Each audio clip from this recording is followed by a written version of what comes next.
Good morning, I'm also Park with the Guyton Police Department. Any reason you ran that stop sign right there? What stop sign? The one right there at the Parkers.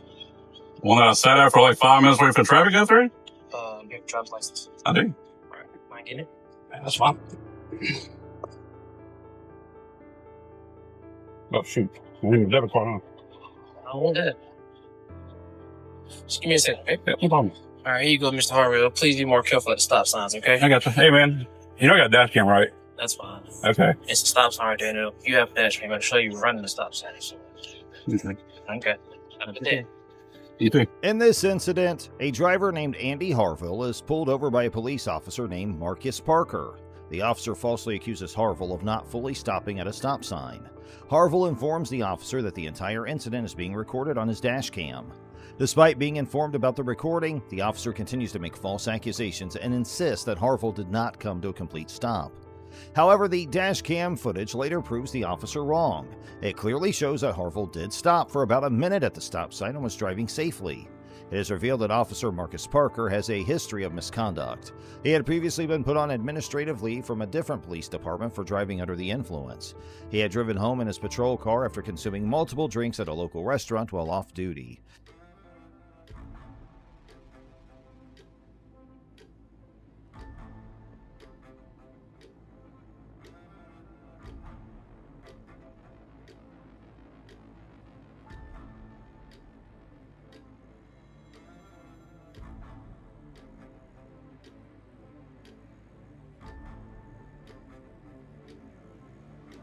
Parker had been dishonest with his supervisors about the incident before eventually resigning and joining the Guyton Police Department. The Guyton Police Department itself has concerning issues. They lack important policies regarding the use of body and dash cams, as well as protocols for the use of force, excessive force arrests, and interactions with the public. The absence of these policies undermines citizen protection and fails to provide clear guidelines for police officers. Given these circumstances, there is a call for accountability and reform within the Guyton Police Department. The officer involved, Marcus Parker, should face consequences for his misconduct. Additionally, the department needs to implement necessary reforms for better serving and protecting the citizens under their jurisdiction. Now let's move to another video. He's being detained right now for QX. No, I'm talking to Hernandez. I know.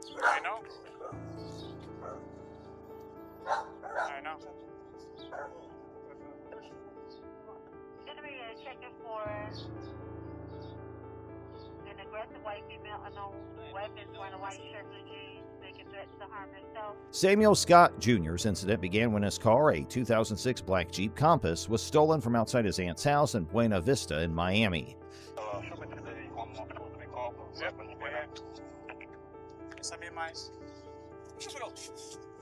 ¿Pero qué? ¿Tú eres un sargento? Ok, yo tengo a mi sargento. All right? Okay? After the theft, Scott immediately called the Miami Police Department to report the incident and seek assistance in recovering a stolen vehicle. However, instead of receiving help, Scott found himself wrongfully detained and arrested by the same officers he had called. Despite being a victim of a crime, the police officers believe Scott was the perpetrator based on a description that matched his appearance. Scott, who is a black man, was wearing a dark-colored shirt over a white undershirt at the time. In a body camera footage obtained by the media, Scott can be seen telling the officers that the description of the person who took off in his car was similar to his own, but he insisted that they had the wrong person. I went over there to see the kids and everything. My kids are... Where are your kids? I was with them. Where are They were over there at what's the name? They were over at my cousin's house. So, When? huh? When? What? I've been over there since, 11 to what? I want to say it's 11 to 5:30, 6 o'clock. I actually walked back over here. You have two IDs? Yeah. That's not good. Well, one is an ID and one is a driver's license. Okay. Right. Scott questioned why he would call the police if he had stolen his own car, and expressed his concern for his children who were left unattended while he's being questioned. You know what's up, okay? Okay. You want to buy cigarette bars? I really don't know Bigger space. what I did. I really don't care, but... Alright, listen. I'm gonna reach your rights real quick. Alright? I'm telling you guys got the wrong. I can confirm where I was and I can even confirm my activities. I recently logged off for the weekend at my job. Okay. At what time? Roughly before I came over here, before I called you guys. But I'm telling you, you guys got the wrong guy. Okay. The description of the guy that took off from your car is just like yours. The officers proceeded to charge Scott with several offenses, including leaving the scene of an accident, false reporting of a crime, failure to carry a concealed weapon license, and possession of marijuana. However, these charges were later dropped by the Miami-Dade State Attorney's Office in November 2021, indicating that there was insufficient evidence to pursue the case against Scott. To the time, I really just jumped out of the car to go see. That's it. If you want, like I said, we can go. Like, I had my kids and stuff like that, dropped them off, came over to say hi. And I don't know what happened. I mean, like I said, I know the people that stay across there, over here, all over the place. I don't know what happened. My car somebody jumped in, drove off. And I'm sorry, but I'm telling you, I didn't do it. I mean, literally, I mean, why would I call the police? I mean, I called because my car is stolen. I mean, how me and my kids are going to get home? My pillow, my work ID, my work stuff, all of that stuff is in there. Why would I? That's why I'm like, why am I in handcuffs? And if I'm calling them and I'm... All right, just give me a second. You never been arrested before? No. Sure about that? Yeah. Never been arrested. Ex-military. Never. As a result of this wrongful arrest and detention, Samuel Scott Jr. is now suing the Miami PD and 5 specific officers involved in the incident. His lawsuit alleges unlawful search, false imprisonment, and unwarranted prosecution. Scott's attorney is seeking $500,000 in damages for the physical, emotional, and reputational harm caused by the incident. Let's now move to another video. You ready? For what? Wait,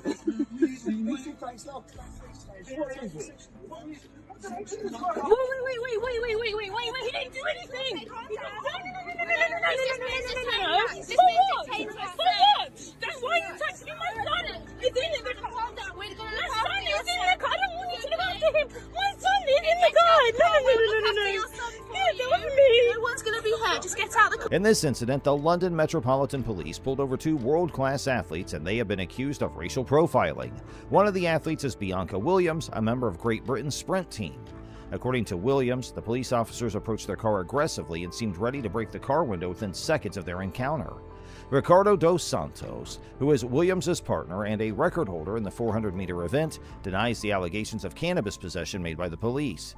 He expresses feeling hurt and fearful as a result of the incident. Guardale con la pistola che le punta. Sì, basta che non appuntati qua, non ci voglio Lo sto molestare. puntando, lo so che cosa sei, lì che sei. Fatti papà, fatti. No, basta che non sparano. Una Che... macchina nuova quella, lì che sei. One other video surfaced showing AC Milan's Tom Way Bakayoko being detained and searched by police officers who had firearms drawn. No, le vedo, le Le vedo. punta, oh. Le vedo. C'è una visuale precisa proprio.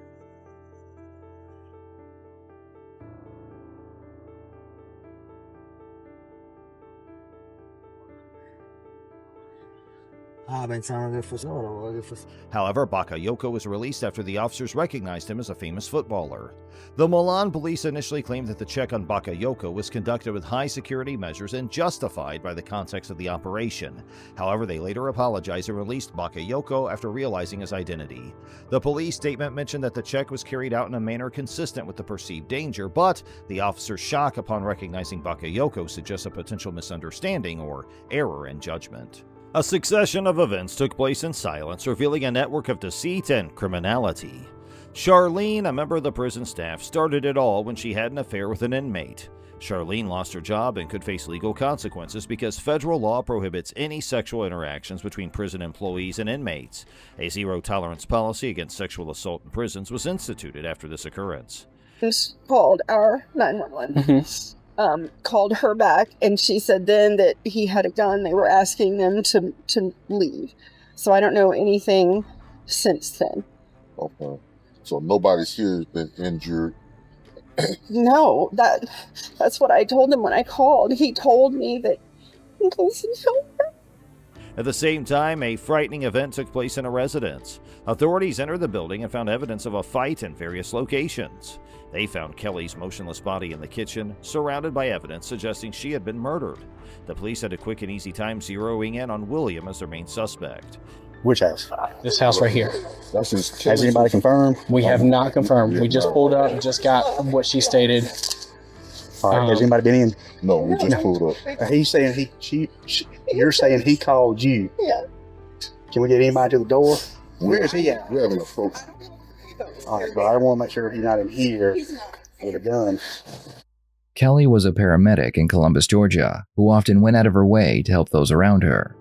Those that knew her admired her, but Kelly kept a secret from everyone. His formidable threat was due in no small part to his vast experience in SWAT and police tactics. But then, something out of the ordinary happened. The police were notified of William's car accident by phone call. They hurried to the hospital and quickly located their bleeding and battered suspect there. After William was released, the official investigation began in an interrogation room. Violation of office and possible complicity in Kelly's death were among the charges that loomed. William was asked about two women, Becky and Kelly, during the interview. The purpose of this interview is just to talk to you about a case that we're working on, former Sergeant Talley. We knew you had some type of relationship with him, whether it was a personal relationship, whether it was a friendship, or just as a co-worker.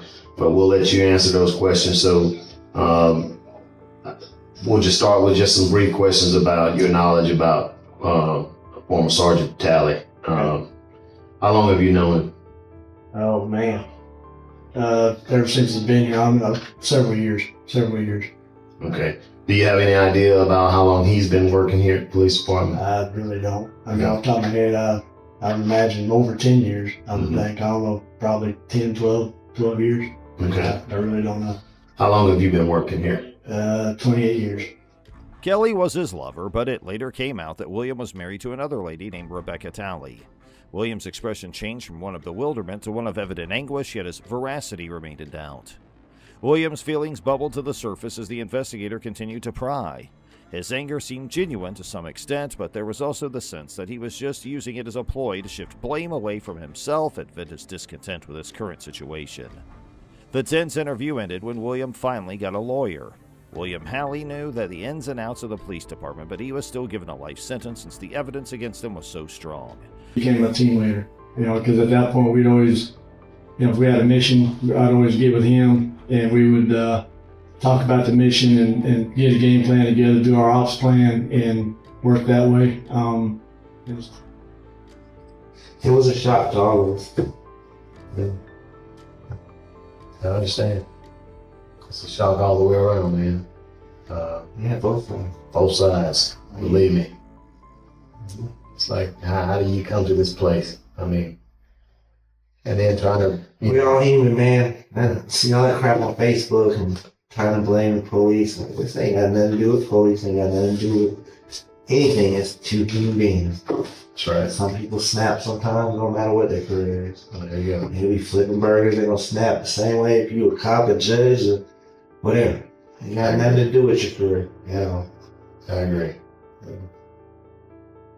The only lead that the police had was that he left the crime scene in Kelly's vehicle. They knew he had not only received police training, but SWAT as well, so he would be difficult to find. The complexity and intensity of feelings involved in this case exemplified the determination of law enforcement to bring about justice. The case of Matthew Boynton is a disturbing tale of duplicity, intrigue, and suspected police misconduct. Unlike most police investigations, this one took an unexpected route that left everyone perplexed. Arrested without incident and sent to the hospital. 12. Okay. Sally, you know me, right, bud? We're taking it no matter what, right? With the bandit, yeah, remember? All right, brother. We're gonna take care of you now. You ready for the handcuffs?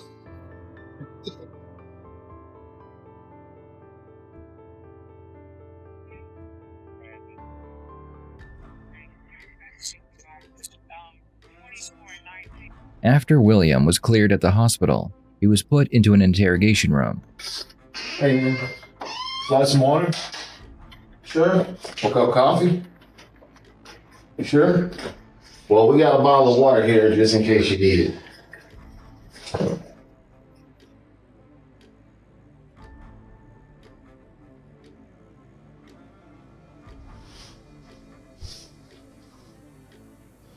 Are you gonna be able to sit up for us? Okay. Back hurting you? On April 15, 2016, officers discovered Jessica Boynton concealed in a closet with a gunshot wound to her head and a police-issued pistol in her hand. The county sheriff proclaimed her dead at the scene, but a medical evaluation at the hospital showed a completely different scenario. There were no gunshot wounds or bullets, only evidence of a blunt force attack to the back of her skull. Jessica's condition, while critical, did not support the sheriff's determination.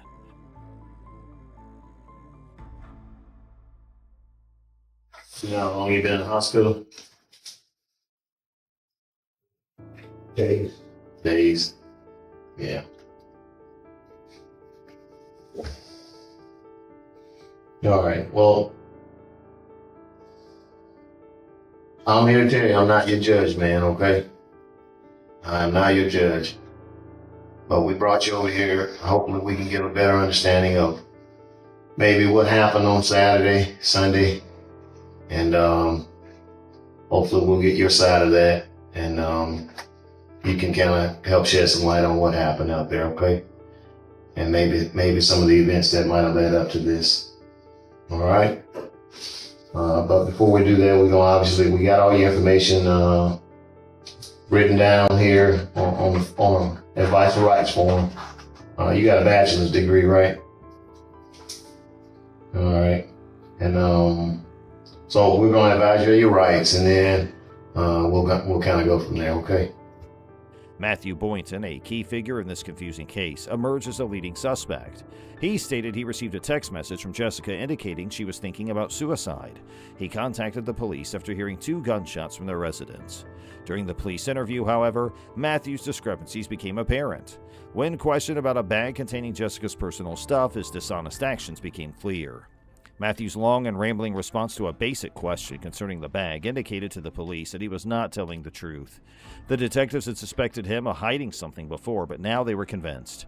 This bag, which contained Jessica's clothes and was discovered in Matthew's possession, proved that he had lied under oath.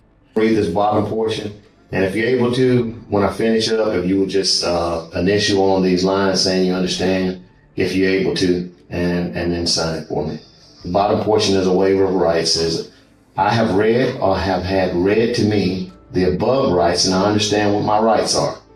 I am willing to make a statement and answer questions without having a lawyer present at this time. I understand and know what I am doing. No promises or threats have been made to me, and no pressure or coercion of any kind has been used against me. Can I ask what my charges are? Yeah, right now you're charged with murder. You're charged with violation of oath of office, and you're charged with possession of a firearm during the commission of a crime. The bag theft may seem little, but exposed Matthew's credibility issue.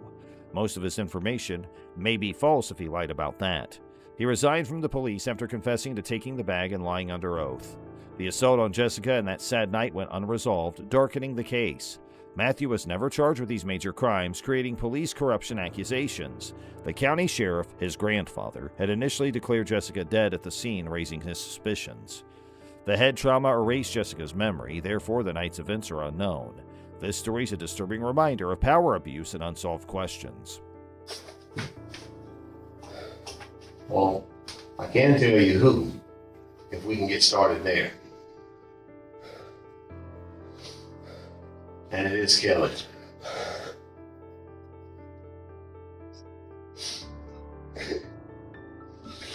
No! Don't do that. No! No! Tally, come on. Tally. Bill. Billy.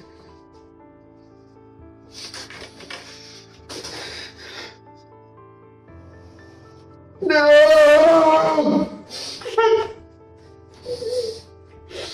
No!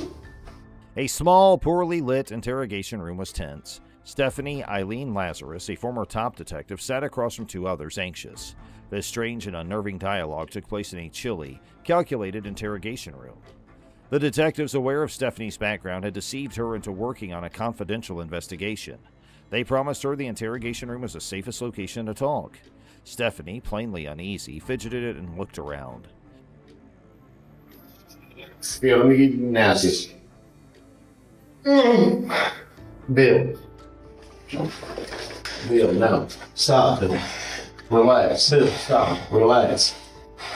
I'm not here to judge, man. Just stop. Just stop. Hey, you want some water?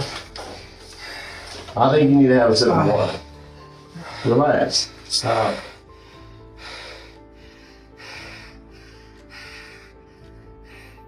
It's all unnecessary, Bill. If you don't want to talk to us, that's fine, but let's not do this, okay? Okay?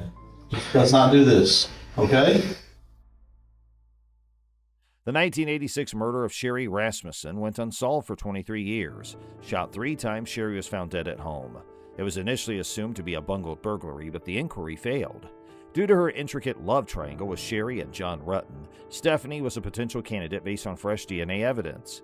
The investigators approached John warily, sensing Stephanie's uneasiness. Stephanie's irritation was clear. Her breathing accelerated and she got defensive. She strongly denied murdering Sherry and demanded to know if she was suspected.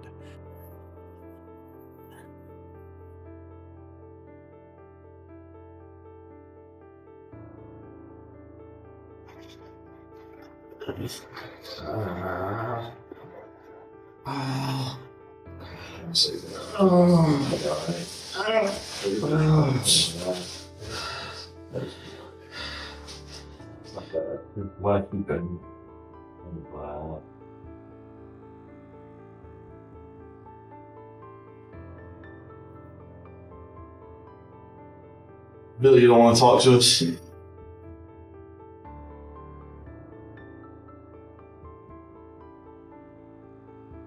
Are you aware that you have an attorney representing you or not? Nobody's talking to me about anything. Okay. Stephanie hesitated when the competent detectives requested for a DNA sample, sensing the gravity of the issue.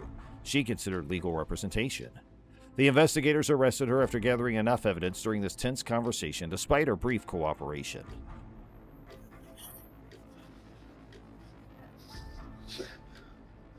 Who else did I hurt?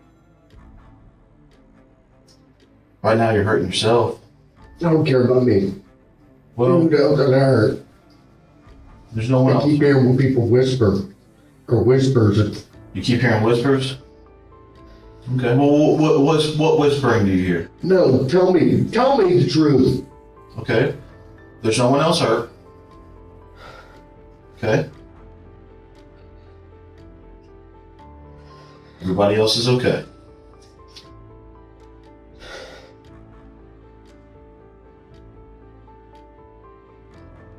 Kelly's dead. Yes.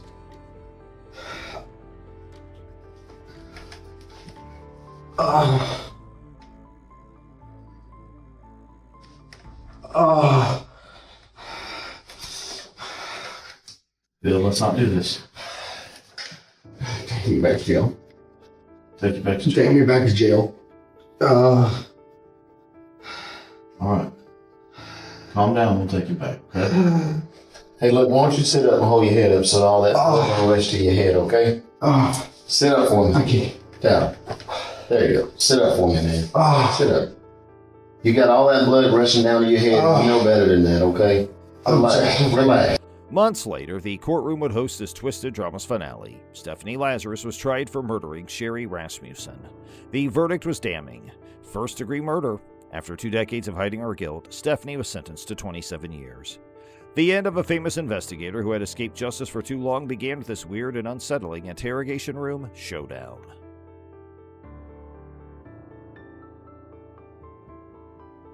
Hey. Do you have a driver's license, please? Insurance and registration. I sure do. Okay.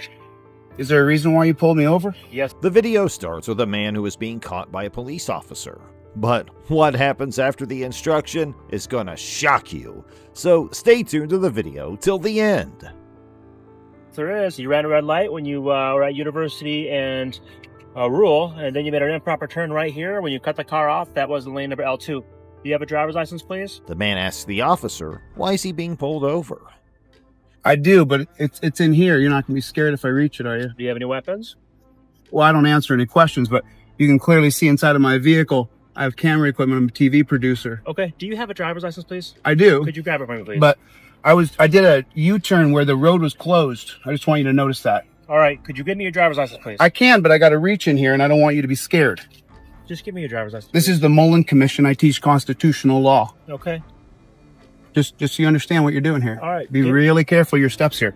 The man explains that he made a U-turn because the road was closed. I just want you to notice that, okay, I can give you the driving license, but I need to go in here and I don't want to be terrified.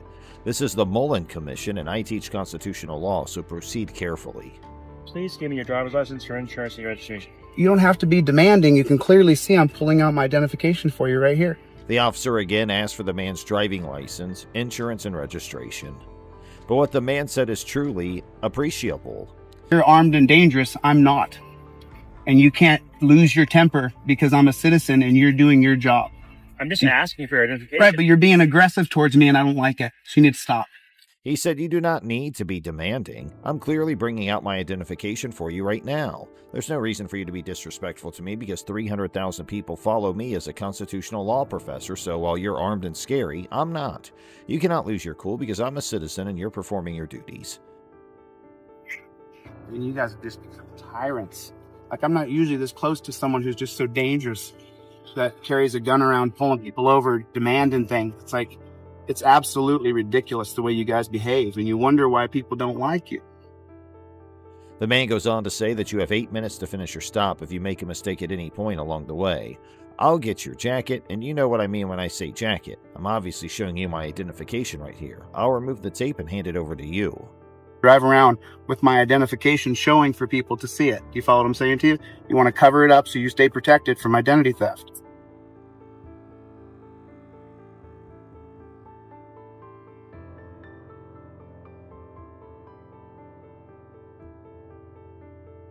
The cop gets impatient and demands records once more. I mean, what in the world would make you pull me over? You can clearly see that the road was closed and I had nowhere to go. Sir, I've already told you why I pulled you over. Yeah, but you just making an excuse to pull me over to see if I'm drinking or to see if I've done something wrong or to look in my car. I mean, the truth is there's all the information you need right there. That's my driver's license. That's my insurance. While the man says, I'm not typically this close to someone who carries a gun around and pulls people over demanding things. It's like how you guys act is completely ridiculous. Do you wonder why people dislike you? Look at your behavior. You don't see the roads being closed back there. I just bought the car, so I just got it. Could you just pull whichever one? I don't know which one it is here. Oh, you know what? It's over here. It's the sticker. It's the piece of paper that comes. Yeah, it's the piece of paper that comes in the window. The man explains further why he is not having his identity. He says, please listen. You can be as short as you want, but I don't exactly drive around with my identification on display for everyone to see. You follow them, stating you want to cover it up so you don't become a victim of identity theft.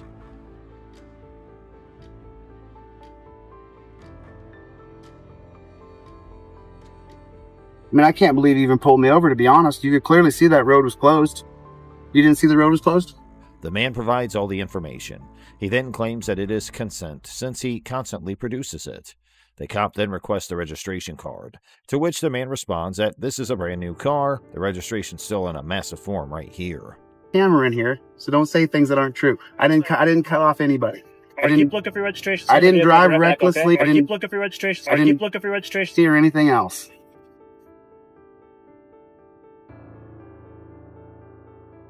The man again comes to the point that why the cop pulled him over. To be honest, we could easily see that the road was closed, but the cop didn't notice it. The cop responds, I saw, but I also saw that you were stopped at a red light and you turned left at a red light, and then I also saw right here you turned a lot from lane number L1 and straight into lane number 2 and cut off the other vehicle.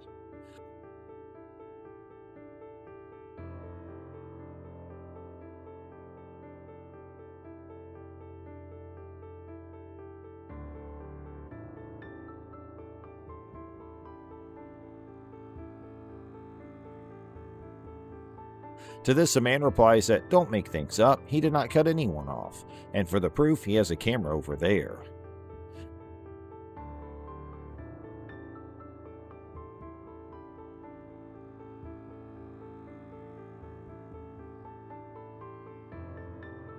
Let me see if it's a. Let me just take a look and see if it's. Okay, it's on the other side. Let me get my. On the passenger side. I can get it. I don't need you. I don't need your help. You can. I'm not a criminal, so get the fuck off. The man gets out of his car to take registration back, but gets prevented by another cop who tells him to wait in his car. But what happens next? Will he be able to go on the other side? You're not for officer safety. This is under for Terry my versus safety. Ohio. I'm Pennsylvania versus Mims right now. I'm outside of my car. The 1978 holding. Are you sure? Yes. I'm allowed to go over and get my registration as he asked me to do. Stop demanding. Look what he's doing. He's demanding me around. Yes. This is not a lawful order. I'm directing you back into your vehicle. No, because I said don't tell me what to do. Directing you back into your vehicle. No, because I said don't tell me what to do. This argument gets extended, and the man tells him to be careful because he is not the one they are thinking of. Okay. So now let me get my registration as he asked me to do. I'm going to have you wait in your vehicle. I need to go around the other side to get my registration. Okay. When I'm ready He's to already looked at you're not the boss of me. You're a cop doing a job. Yes. You have no other skills than this. This is my traffic stop. This is not your traffic stop. This is my freedom. The cops want the man to wait right in his vehicle, but the man knows this is not what the law states. So he explains the law to his audience and reveals why the officer is scared. You to wait in your car. No, the answer is no. The answer is no. You cannot demand that I do unlawful orders. I teach constitutional law. Be very careful, officer. Okay. You don't think that it'll affect you, but by about the second year... The man further spills out the truth, saying he does not have any real power. The man further decided to give a lesson about the laws, explaining the Mullen Commission and how the American police treat American citizens. Again, now you're touching me. Get your fucking hands off me. You moved into me. I was standing right here. Look, who's walking up and doing what to who? I'm not moving at all, sir. I have 300,000 followers, brother. They're going to love this. I have 300,000 followers, brother. They're going to love this. After some time, the first officer returns his documents and gives him a citation for the wrong turn. And this is what the man replies. According to the man, the cop is a coward and backs off. You want to follow me? He wants the registration. I want to get it for him. I want you to keep waiting right here in your driver's seat. Listen, see, this is the problem with police in America. This guy right here is an authoritarian piece of shit. The man then thinks of taking a business card, but the cop quickly leaves after knowing that they messed with the wrong man. According to the man, the cops were just cowards. At last, the video gives a lesson that always acquires as much evidence as possible when dealing with our society's strict cops, because the evidence can save you in the event of a lawsuit.